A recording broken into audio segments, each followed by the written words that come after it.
लोकसभा चुनाव की तारीख जो जो नजदीक आ रही है, प्रत्याशी लंबे भाषण की बजाय मतदाता के सामने 25 तारीख को उनके पक्ष में वोट डालने की अपील के साथ नतमस्तक हैं। हर गांव, हर नुक्कड़ पर पहुंचने की होड़ सी लगी है। यानी सभी पार्टियों के प्रत्याशी चुनाव प्रचार में एड़ी चोटी का जोर लगाते हुए पूरी ताकत झोंक रहे हैं, ताकि हर मतदाता तक पहुंचकर पार्टी की नीतियों को अवगत करा सकें। इसी कड़ी में आज भाजपा प्रत्याशी मोहनलाल बड़ोली ने बड़ौदा हलके के करीब 15 गांव का दौरा किया।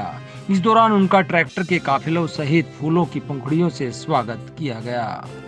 बिचपड़ी गांव में पहुंचने पर उनका गांव के सरपंच जस्सा ने पगड़ी पहनाकर सम्मानित किया।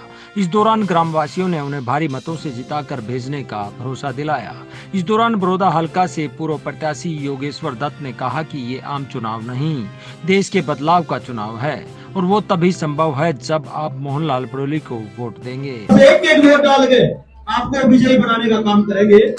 ये 36 बिरादरी आपको लाडुओं से तोड़ रही है और ये चुनाव अकेले में कोई जिला नहीं है, बड़ा नहीं है, चुनाव आपका भी है, प्रधानमंत्री नरेंद्र मोदी जी का भी है।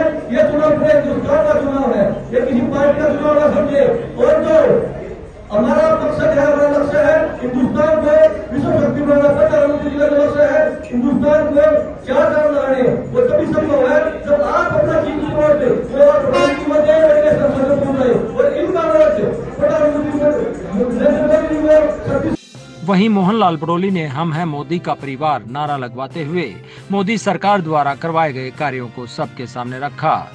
और मोदी के परिवार से मैं अपील करने आया, आप सबसे निवेदन करने आया, चुनाव का 7 दिन बचे, तो आप सभी से निवेदन है कि आने वाली 25 मई के लिए और प्रधानमंत्री नरेंद्र मोदी जी के लिए, भारतीय जनता पार्टी के लिए और इस देश के लिए, क्योंकि ये देश का चुनाव है, तो मैं आप सबसे निवेदन करूंगा कि आप सभी मोहनलाल बड़ोली बढ़के और इसे कमल के फूल के लिए वोट मांगने का काम करें। आपके बीच में वर्ष 2024 का ये लोकसभा का चुनाव और देश के प्रधानमंत्री नरेंद्र मोदी जी तीसरी बार देश के प्रधानमंत्री बने, इस बात का निवेदन प्रार्थना आपका समर्थन के लिए। आप सबने देश के प्रधानमंत्री नरेंद्र मोदी जी का लगातार 2014 से 10 वर्षों का शासन देखा है। सबका साथ, सबका विकास, सबका प्रयास और सबके विश्वास के साथ 36 बिरादरी को न्याय देते हुए, गरीब का सम्मान करते हुए, गरीब के हक को गरीब के घर तक पहुंचाने का काम किया।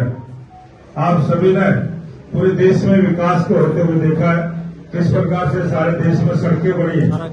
सड़कें बनी तो अपने सोनीपत जिले में 8 नए नेशनल हाईवे मिले, वो बहुत बड़ी उपलब्धि।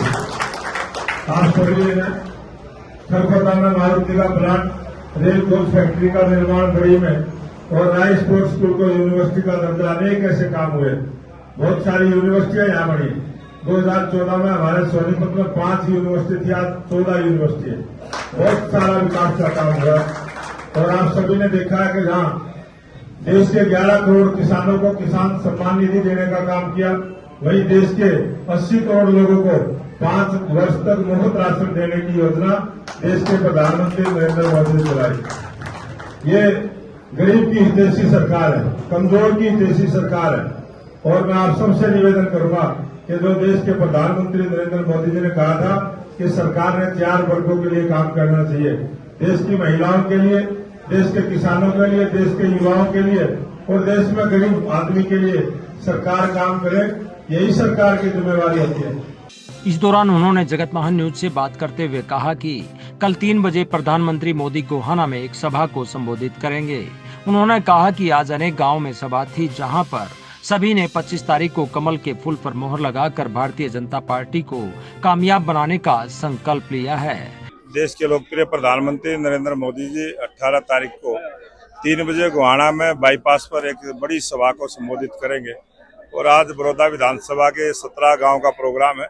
बिचपड़ी गांव की चौपाल में मैं खड़ा हूं और 36 बिरादरी के भाइयों ने, सभी ने भारतीय जनता पार्टी के पक्ष में मतदान करने का संकल्प आज चौपाल में लिया है। उस संकल्प को आने वाली 25 मई को एक वोट भारतीय जनता पार्टी के कमल के फूल पर डालकर पूरा करने का काम करें। इस दौरान जगत महान न्यूज से बात करते हुए लोगों ने मोदी सरकार की नीतियों को अच्छा बताया और मोहनलाल बड़ोली की जीत पक्की बताई। इस दौरान उन्होंने 4 माह बाद विधानसभा चुनाव में भी बड़ौदा से पहली बार कमल खिलने की बात कही। बहुत अच्छा माहौल है छपरा गांव में, एक तरफा माहौल है बीजेपी का। बीजेपी के लिए ही क्यों इतना अच्छा माहौल है? कांग्रेस के लिए या दूसरी पार्टियों बीजेपी के लिए इसलिए अच्छा माहौल है, बीजेपी ने भय मुक्त माहौल दिया है। एक गरीब आदमी का भी बच्चा अगर पढ़ने लिखने वाला है तो वो भी नौकरी प्राप्त कर। पहले की तरह नहीं कि पर्ची खर्ची का काम, पहले वही गांव में गिने चुने उन्हीं के 2-4 वर्कर होते थे, उन्हीं के लगते थे। अब किसी का कोई नहीं है, जो पढ़ने लिखने वाला वही लगेगा। आपके गांव में लगा कोई? हाँ बिल्कुल लगे मेरे गाँव। ऐसा है, हमारे आदरणीय प्रधानमंत्री नरेंद्र मोदी जी की लोग विचार सुनने के लिए बहुत आतुर है, और मोदी जी के आने के बाद हवा तवा में तो पहले ही हवा ठीक है, परंतु उनका आने के बाद और ज्यादा मजबूत हवा होगी। और आदरणीय हमारे बड़ौली जी जो लोकसभा प्रत्याशी वो 101% जीत दर्ज करेंगे। बड़ौदा में पहली बार कमल का फूल खिलने जा रहा है। बहुत भारी उत्साह है, कार्यकर्ता में काफी जोश है और लग रहा है कि बड़ौदा में पहली बार बहुत अच्छे कमल का फूल खिल के, और दिल्ली में मोहनलाल जाएंगे और कोई ना कोई कार्यकर्ता चंडीगढ़ में भी 5 महीने बाद बड़ौदा से निश्चित तौर पर जाएगा। जोश तो भाई साहब आप भी घूम रहे हैं, देख रहे हैं, जोश तो भरपूर मात्रा में जो है ना हमारे कार्यकर्ताओं के अंदर है। और देश के यशस्वी प्रधानमंत्री नरेंद्र मोदी का जब आगमन गोहाना में हो रहा है तो ये जोश देखते ही बनता है, क्योंकि ये अकेले भारत के ही नहीं विश्व के एकमात्र ऐसे नेता हैं जिसको पूरी दुनिया पसंद करती है।